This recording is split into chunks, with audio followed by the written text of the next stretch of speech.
tatkala kita menghadiri pernikahan atau sebagian mungkin yang melangsungkan akad nikah, terkadang penghulu itu menyuruh semua yang hadir untuk mengatakan Astaghfirullah, Astaghfirullah, Astaghfirullah, atau Astaghfirullahaladzim wa atubu ilaih.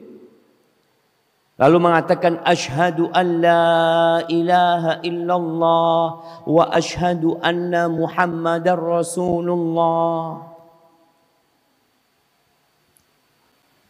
Apakah itu dianjurkan? Ana berusaha mencari tadi di kitab-kitab para ulama ya. Yang ada adalah anjuran khutbatul hajah, yang terkadang di beberapa buku disebut yustahabbut tasyahud. Dianjurkan tasyahud sebelum dilakukannya akad nikah. Ya inilah khutbah yang dianjurkan. Ternyata apa yang dilakukan jamaah di masyarakat kita ini berasal dari fatwa di Muktamar NU ketiga.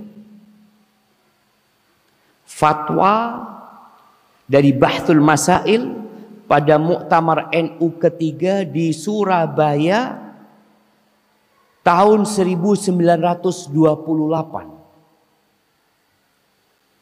Fatwa tersebut berbunyi dianjurkan kepada penghulu untuk mengajak wali, kedua mempelai dan dua saksi membaca istighfar dan syahadat sebelum akad nikah.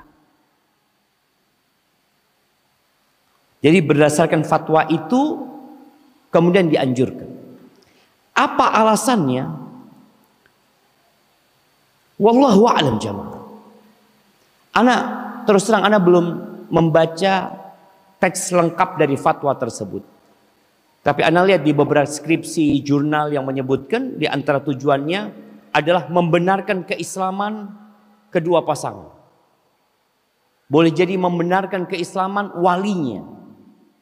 Kalau wali yang kafir nggak bisa menikahkan putrinya yang muslimah. Jadi agar orang itu ketika melaksanakan pernikahan benar-benar bersih dari kefasikan, dari dosa dan dari kekufuran. Di beberapa tulisan disebutkan karena banyak yang Islamnya KTP pada waktu itu. Iya. Wallahu a'lam, boleh jadi tadi landasan fatwa ini karena memang banyak yang Islamnya KTP lah, sholat wala apa. Maka akhirnya ketika sebelum melaksanakan akad nikah mereka diperintahkan untuk, ya dianjurkan ya, bukan diwajibkan. Mereka hanya menganjurkan agar mereka beristighfar lalu bersyahadat. Ini landasan fatwa ini. Jadi pada saat ya kita bisa bayangin tahun 1928, hampir 100 tahun yang lalu, kurang 5 tahun.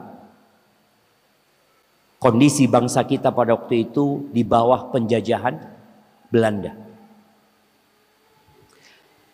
Kalau Anda lihat yang lebih utama agar kita terlepas dari khilaf, karena sebagian memandang ini sesuatu yang tidak disyariatkan. Yang disyariatkan adalah khutbatul hajah, yang dalam khutbatul hajah itu terkandung istighfar dan syahadat.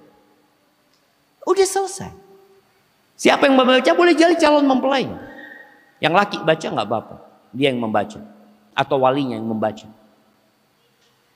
Kalau ternyata memang betul ini orang, kalau masa lalu tadi ya karena banyak Islam yang KTP ya, bagaimana mereka berharap akad nikahnya ini sah dengan mengulangi syahadat lagi mereka sebelum akad nikah tersebut. Kalau sekarang harapannya memang sebelum melangsungkan akad nikah, kalau ini orang nggak sholat, dibenerin dulu. Kalau ini orang boleh jadi memang Islamnya KTP, ya didakwain dulu. Bukan saat pelaksanaan akad nikah. Dan alhamdulillah kalau nggak salah dari KUA sendiri sudah ada kelas sebelum pernikahan ya. apa namanya?